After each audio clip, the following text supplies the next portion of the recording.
Hello everyone, welcome to achiever academy. Achiever academy पे एक बार फिर से आप सभी का स्वागत है। आज के इस वीडियो में हम करेंगे सीटेट में जो हिंदी की लैंग्वेज पूछी जाती है उसके पीवाईक्यूज़ को यहाँ पर हम लोग सॉल्व करेंगे।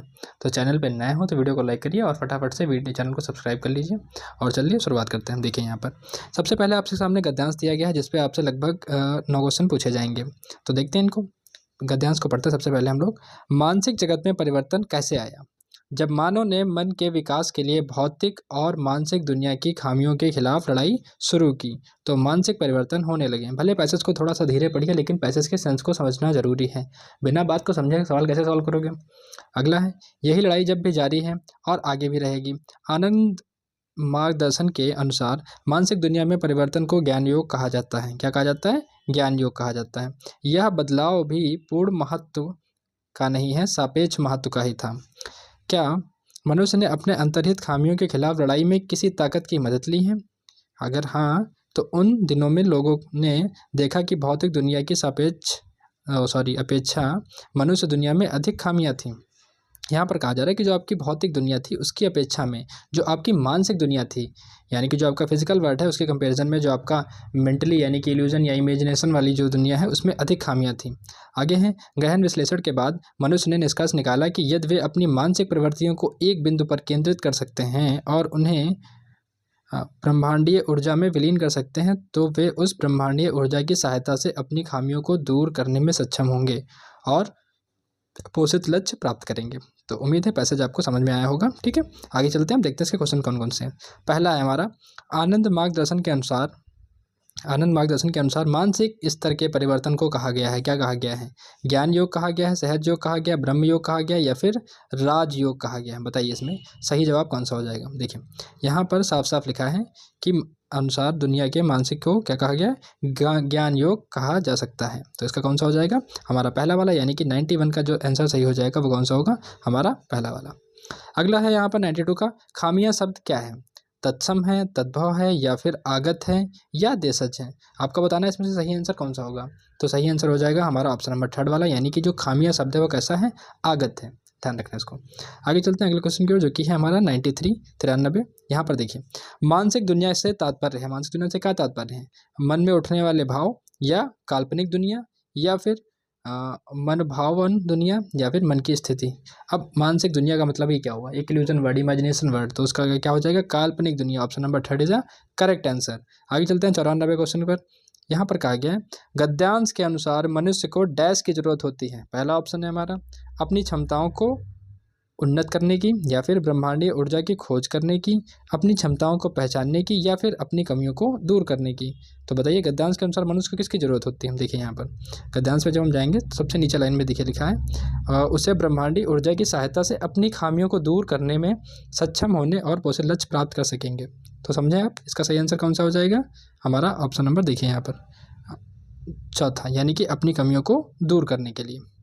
आगे चलते हैं अगले क्वेश्चन की ओर जो कि हमारा है, अंतर्निहित का समानार्थी शब्द नहीं है। मतलब अंतर्निहित का इसमें से कौन सा समानार्थी शब्द नहीं है? जब भी नहीं वाले क्वेश्चन है बहुत ही ध्यान से सॉल्व करिएगा। ठीक है, यहाँ पर देखिए पहला है हमारा समाविष्ट, दूसरा है समायोजित या फिर समाहित या फिर सन्निहित। आपको बताना है इसमें से सही कौन सा होगा। मतलब सही वही होगा जो गलत है, क्योंकि यहाँ पर नहीं वाला ही पूछा जा रहा है। तो समायोजित शब्द जो है समानार्थी नहीं है, बाकी ये समावेश, समाहित और सन्निहित ये तीनों जो हैं हो जाएंगे। अगला है हमारा 96 नंबर वाला, मानसिक परिवर्तन होने लगे। मानसिक परिवर्तन कैसे होने लगे? पहला ऑप्शन है हमारा, अपनी कमियों को दूर करने के प्रयास के कारण या फिर परिवर्तन सतत होने वाली प्रक्रिया है या फिर मानव मन के विकास के कारण या चौथा ऑप्शन हो जाएगा हमारा मानसिक चिंतन के कारण। आपको बताना है इसका सही आंसर कौन सा। तो आप जानते हैं कि इसका आंसर हो जाएगा, सही जवाब हो जाएगा हमारा ऑप्शन नंबर फर्स्ट 96 का पहला, अपनी कमियों को दूर करने के प्रयास के कारण मानसिक स्थिति में परिवर्तन होने लगे। चलते हैं अगले क्वेश्चन की जो कि हमारा 97। देखिए यहाँ पर कहा गया ब्रह्मांडीय ऊर्जा का अर्थ है ब्राह्मण की ऊर्जा या फिर ये है ब्रह्मा या ऊर्जा या फिर ब्रह्मांड की ऊर्जा या फिर चौथा ऑप्शन हो जाएगा ब्रह्मांड की ऊर्जा। तो बताइए इसका सही आंसर कौन सा हो जाएगा। सिंपल सी बात है, ब्रह्मांड की ऊर्जा। ब्रह्मांडी ऊर्जा का मतलब ही हो जाएगा ऑप्शन नंबर 3, यानी कि ब्रह्मांड की ऊर्जा। आगे चलते हैं अगले क्वेश्चन की ओर जो कि हमारा है 98 वाला, आरंभिक दिनों के संदर्भ में कौन सा कथन सत्य है? पहला ऑप्शन है आपका, भौतिक जगत की अपेक्षा मानसिक जगत में कमियां थी। दूसरा है हमारा, भौतिक व मानसिक जगत दोनों में कोई कमियां नहीं थी। तीसरा ऑप्शन है हमारा, भौतिक व मानसिक जगत में मतलब एक से ही कमियां थी, या फिर चौथा ऑप्शन हो जाएगा हमारा भौतिक जगत की अपेक्षा मानसिक जगत में अधिक कमियां थी। तो बताइए इसका सही आंसर कौन सा होगा। तो इसका सही आंसर हो जाएगा हमारा ऑप्शन नंबर 4 यानी 4 वाला, यानी कि भौतिक जगत की अपेक्षा मानसिक जगत में अधिक कमियां थी। ठीक है, आगे चलते हैं अगले क्वेश्चन की ओर, जो कि हमारा है 99 वाला। यहाँ पर देखिए, भौतिक में मूल शब्द तथा प्रत्यय हैं। मूल शब्द कौन है और प्रत्यय कौन है। आप जानते होंगे प्रत्यय क्या होता है, जो कि शब्द के अंत में जुड़ करके, और जो उपसर्ग होता है वो शब्द के आगे जुड़ते हैं। तो यहाँ पर देखना है, यहाँ पर भूत इकाई या फिर भौतिक इकाई, और चौथा ऑप्शन हो जाएगा आपको, बताइए भौतिक या फिर भौतिक, तीसरा वाला। इसमें से सही आंसर कौन सा हो जाएगा।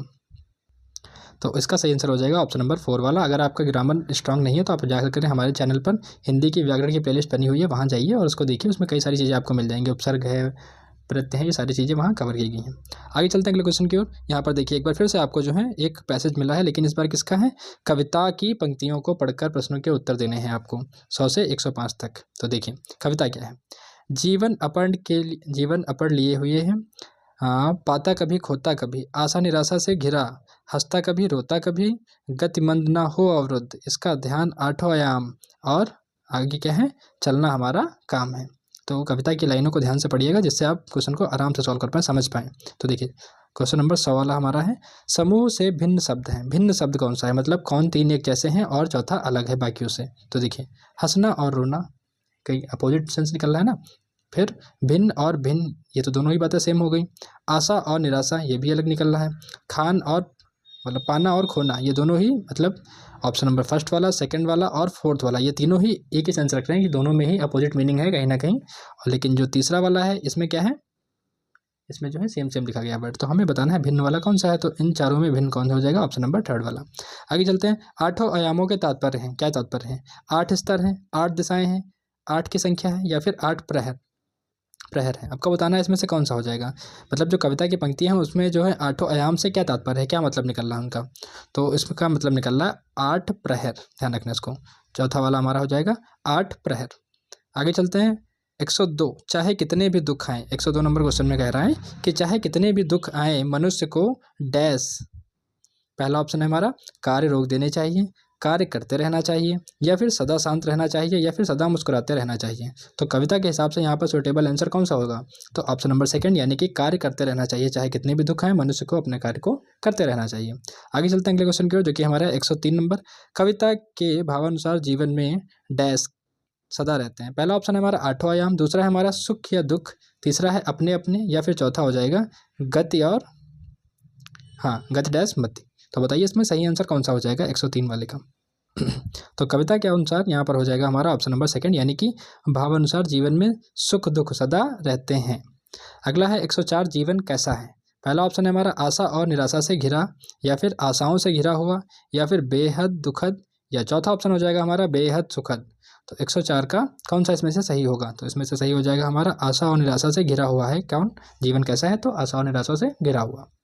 आगे चलते हैं 105 नंबर क्वेश्चन की ओर, जिसमें लिखा गया, देखिए जीवन की विषम परिस्थितियों को व्यक्त करने के लिए उचित उदाहरण नहीं है। नहीं ध्यान रखना, जब भी नहीं वाले हैं सर्कल बना लीजिएगा ताकि आपसे गलती ना हो। पहला क्वेश्चन है हमारा, देखिए पहला ऑप्शन है हमारा कभी हंसना कभी रोना, या फिर दूसरा है कभी सोना कभी रोना, या फिर कभी खोना या कभी पाना, या कभी आशा और कभी निराशा। तो बताइए इसका सही आंसर कौन सा हो जाएगा कविता के अनुसार से। कविता के अनुसार है कभी सोना या फिर कभी रोना, ये नहीं है। बाकी सारी चीज़ें हैं, कभी हंसना कभी रोना कभी खोना कभी पाना, हमसे सही नहीं वाला ही पूछा गया था ना, तो जो गलत होगा अभी तो बताएंगे। तो ऑप्शन नंबर सेकंड वाला जो है ये नहीं है। चलते हैं आगे 106 नंबर क्वेश्चन की ओर। यहाँ पर देखिए कहा गया मातृभाषा आधारित बहुभाषिता। अब देखिए यहाँ पर हिंदी पेडागोगी के क्वेश्चन शुरू हो चुके हैं। पैसेज वाले क्वेश्चन यहाँ पर खत्म हो गए, गद्यांश वाले। अब यहाँ पर जो है आपसे पेडागोगी शुरू हो चुकी है। देखिए मातृभाषा आधारित बहुभाषावाद किसकी अनुशंसा करता है। पहला ऑप्शन है हमारा सभी बच्चों को विद्यालय शिक्षा की शुरुआत अंग्रेजी माध्यम और घर की भाषा में होनी चाहिए। दूसरा है सभी बच्चे अपनी प्रथम भाषा के रूप में हिंदी का अध्ययन करते हैं। या फिर तीसरा ऑप्शन है हमारा सभी बच्चों की विद्यालय शिक्षा उनकी मातृभाषा या घर की भाषा में शुरू होनी चाहिए। या फिर चौथा ऑप्शन है हमारा सभी बच्चों की विद्यालय शिक्षा उनकी राज्य की भाषा में शुरू होनी चाहिए। तो देखिए शुरुआत अंग्रेजी माध्यम से, ऐसा कुछ भी नहीं है, बिल्कुल नहीं। दूसरा वाला है सभी बच्चे अपनी मातृ हिंदी का अध्ययन करते हैं। प्रथम भाषा में, ऐसा भी कोई जरूरी नहीं, साउथ के स्टेट अपनी भाषा का वो करते हैं। तो इसका सही आंसर हो जाएगा हमारा ऑप्शन नंबर 3 वाला, यानी कि सभी बच्चों जो है विद्यालय शिक्षा उनकी मातृभाषा में, जो उनकी प्राइमरी एजुकेशन है उसको किस में रखना चाहिए, अपनी मातृभाषा में या फिर उनकी घर की भाषा में शुरू करना चाहिए। तो आंसर नंबर 3 वाला। आगे चलते हैं अगले क्वेश्चन की ओर, जो कि हमारा 107 नंबर। देखिए यहाँ पर पाठ्य सामग्री बोधगम्यता के संदर्भ में निम्नलिखित में से गलत कथन का चयन करें। ध्यान रखना, गलत वाले ही ऐसे ही आपको फंसाता है एग्जाम में, मैक्सिमम क्वेश्चन गलत वाले आ जाते हैं, ध्यान रखना इनको। देखिए पढ़ते हैं, सबसे पहला हमारा है स्किमिंग समीक्षा के लिए आधारित उपयुक्त हैं जब स्कैनिंग द्वारा किसी विशेष प्रश्न का उत्तर देने में मदद मिलती है। इसमें से आपसे पूछ रहा है कि कौन सा गलत है, गलत वाला सेट करना है, तो ये वाली बात सही है। अगला है स्किमिंग और स्कैनिंग दोनों में ही पाठ्य सामग्री पढ़ने के दौरान तीव्र नेत्र गति शामिल होती है। हाँ बिल्कुल, अगर आप किसी चीज़ को सरसरी निगाहों से पढ़ेंगे तब भी तेज नजर चाहिए, डिटेल में पढ़ना है, स्कैन करना है तब भी, मतलब स्कैनिंग में भी आपको चाहिए। अब पढ़ते हैं स्किमिंग। स्किमिंग यानी कि सरसरी तौर पर पढ़ना के अंतर्गत पाठ्य सामग्री को शीघ्रता से पढ़ा जाता है। हाँ, जब हम लोग सरसरी नज़र से पढ़ते हैं तो जल्दी जल्दी पढ़ते हैं। अगला हमारा, जबकि इस स्कैनिंग यानी कि बारीक तरीके से किसी चीज़ को स्कैन करें, डिटेल में पढ़ रहे हैं, उसमें मतलब उसका डीपली अर्थ समझ रहे हैं, तब क्या हो जाएगा, उसके अंतर्गत विशिष्ट तथ्य जानने के लिए पढ़ा जाता है। हाँ, ये भी बात सही है, यानी कि दूसरी और तीसरी दोनों ही बातें सही हैं। चौथा हमारा क्या है, स्किमिंग को गहराई से पठन किया जाता है, जबकि स्कैनिंग को सरसरी तौर पर। बिल्कुल उल्टी बात यहाँ पर लिखी हुई है, यही वाला गलत है और गलत वाला ही सही होगा, मतलब आंसर हमसे गलत वाला ही पूछा गया था। तो option number 4 is a correct answer. आगे चलते हैं अगले क्वेश्चन की ओर। जब बच्चे अपने आसपास के परिवेश की वस्तुओं, घटनाओं और अवधारणाओं के बारे में पूछना आरंभ कर देते हैं तो भाषा का कौन सा प्रकार अधिक प्रयोग में लाया जाता है। पहला ऑप्शन है हमारा सूचनात्मक, या फिर खोजबीन पूरक, या फिर कल्पनाशीलता, या फिर नियंत्रण यानी कि रेगुलेटरी। तो बताइए इसका सही आंसर कौन सा हो जाएगा। तो यहाँ पर सही आंसर हो जाएगा हमारा ऑप्शन नंबर 2 यानी कि खोजबीन पूरक। चलते हैं अगले क्वेश्चन की ओर, जो कि 109 नंबर। यहाँ पर देखिए मानव भाषा के किस गुणधर्म के कारण मनुष्य उन चीज़ों के बारे में बोल पाते हैं जो उनके तत्कालिक समय और स्थान में क्या करते हैं, मौजूद नहीं है। पहला ऑप्शन है हमारा संरचना निर्भरता, दूसरा ऑप्शन है हमारा वियोजन समर्थ, या फिर तीसरा ऑप्शन हो जाएगा हमारा डिस्प्लेसमेंट, और चौथा हो जाएगा यादृच्छिकता। तो बताना है आपको इसमें से कौन सा इसका सही आंसर होगा। मतलब मानव भाषा के किस गुण धर्म के कारण मनुष्य उन चीज़ों के बारे में बोल पाते हैं जो उनके तत्कालिक समय और स्थान में मौजूद नहीं है। तो ये किसके कारण होता है बताइए। तो ये होता है हमारा ऑप्शन नंबर 3 यानी कि डिस्प्लेसमेंट के कारण। 109 का हो जाएगा हमारा सही आंसर 3 वाला, डिस्प्लेसमेंट।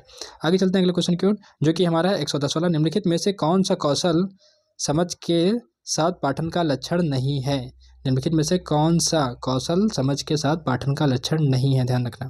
पहला ऑप्शन है हमारा घटनाओं और विचारों के क्रम का संयोजन और आकलन करना, दूसरा है हमारा अब तक पढ़ी गई सामग्री का मानसिक रूप से संसारीकरण करना, या फिर तीसरा ऑप्शन है हमारा अक्षरों और वर्डों पर ध्यान केंद्रित करना, या फिर चौथा ऑप्शन हो जाएगा हमारा विषय वस्तु के आगे का अनुमान लगाना। तो बताइए इसका सही आंसर कौन सा हो जाएगा। तो यहाँ पर सही आंसर होगा हमारा अक्षरों और वर्डों का ध्यान केंद्रित करना, मतलब ये वाला ऑप्शन गलत है, तो और गलत वाला ही हमसे पूछा गया था, तो ये 3 वाला इज अ करेक्ट आंसर। आगे चलते हैं अगले क्वेश्चन की। निम्नलिखित में से कौन सा द्वितीय भाषा शिक्षण के व्याकरण अनुवाद विधि का गुणधर्म नहीं है। व्याकरण अनुवाद यानी कि ग्रामर ट्रांसलेशन मेथड।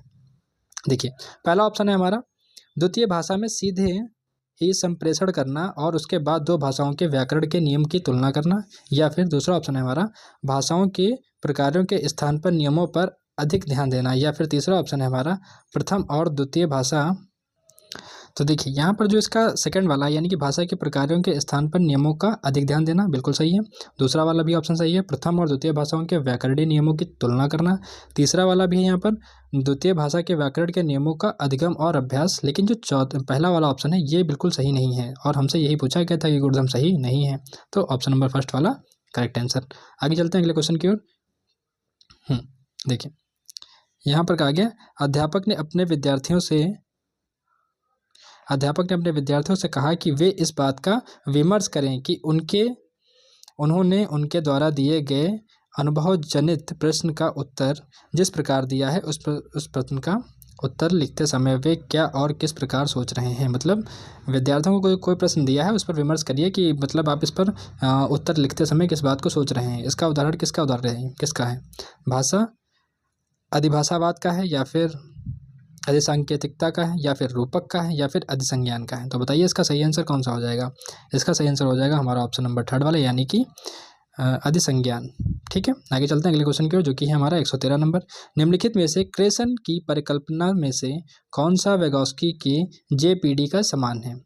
क्रेसन के परिकल्पना में कौन सा वेगोस्की की जेपीडी के समान है? पहला है हमारा प्राकृत व्यवस्था कल्पना परिकल्पना, या फिर दूसरा है हमारा इफेक्टिव फिल्टर परिकल्पना, या फिर है हमारा निवेश परिकल्पना, या फिर चौथा है हमारा मॉनिटर परिकल्पना। तो बताइए इसका सही आंसर कौन सा होगा? तो यहाँ पर सही आंसर हो जाएगा हमारा ऑप्शन नंबर 3, यानी कि निवेश परिकल्पना। अगर अब तक आपने वीडियो को लाइक ना किया हो तो लाइक भाई जरूर कर दें, और इसको शेयर एंड सब्सक्राइब करना बिल्कुल ना भूलें। अदर इंपॉर्टेंट वीडियोस भी हैं चैनल पे, उनको भी जरूर देखें। चलिए अगले क्वेश्चन की ओर देखते हैं।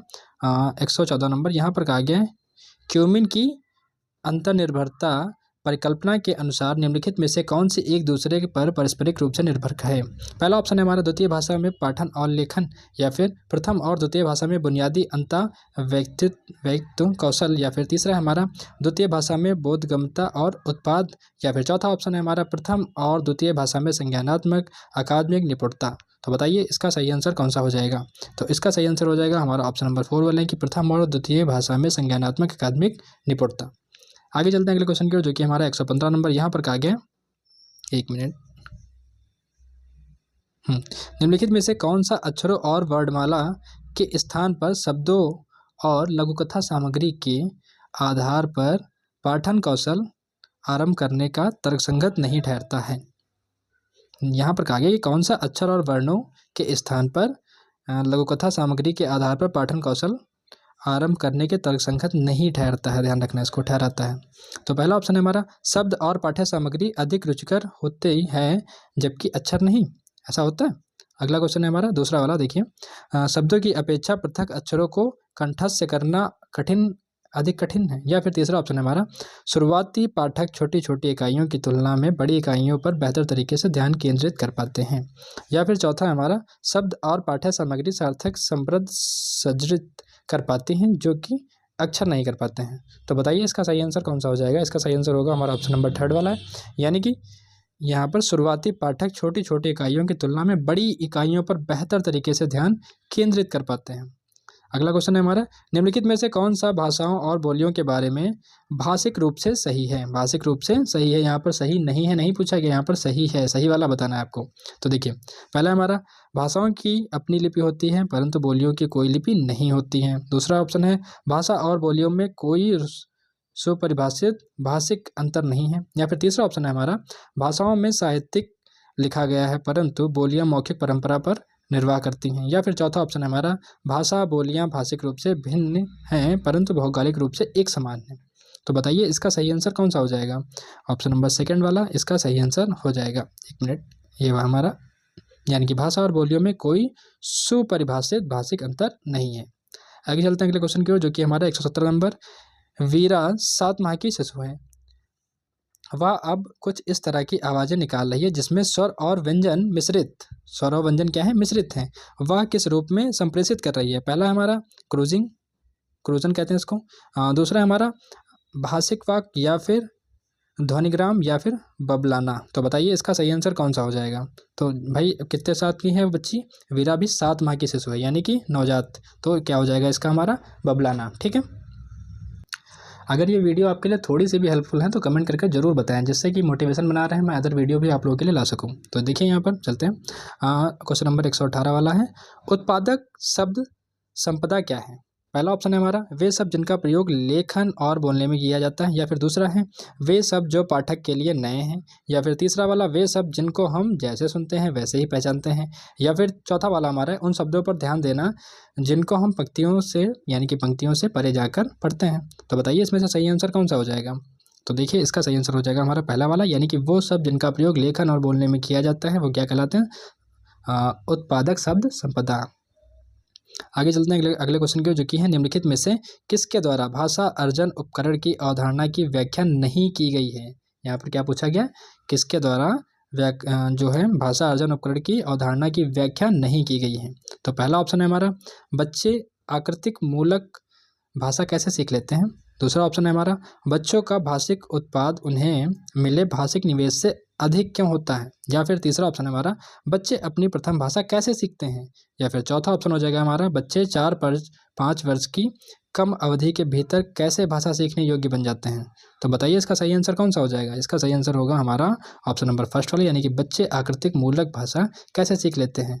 ये इसकी व्याकरण जो है ये इसकी व्याख्या नहीं करता है, बाकी सारे जो हैं व्याख्या करते हैं।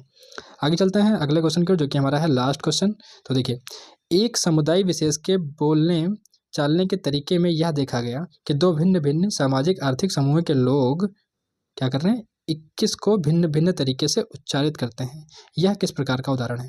मतलब अलग अलग समुदाय में ये देखा गया कि 21 को वो लोग अलग तरीके से बोल रहे हैं और दूसरे लोग अलग तरीके से बोल रहे हैं। तो ये किसका एग्जाम्पल हो जाएगा? सामाजिक सांस्कृतिक चर का, या फिर सामाजिक मनोवैज्ञानिक चर का, या फिर सामाजिक भाषिक चर का, या फिर परिणामवादी चर का। तो बताइए आपको इसमें से सही आंसर कौन सा हो जाएगा? तो सिंपल सी बात है, 21 को कोई अलग अलग तरीके से बोलता है अगर दो समुदाय, तो वो हो जाएगा हमारा सामाजिक भाषिक चर। तो इसी के साथ साथ हमारा हिंदी का ये PYQ वाली वीडियो कंप्लीट हो चुकी है। वीडियो पसंद आई है तो लाइक करिएगा, चैनल को सब्सक्राइब करना बिल्कुल ना भूलिए। अदर इंपॉर्टेंट वीडियोज़ हैं चैनल पे, प्लेलिस्ट बनी हुई हैं, जाकर के चेक करिए, सभी आपके लिए इंपॉर्टेंट हैं। Thank you.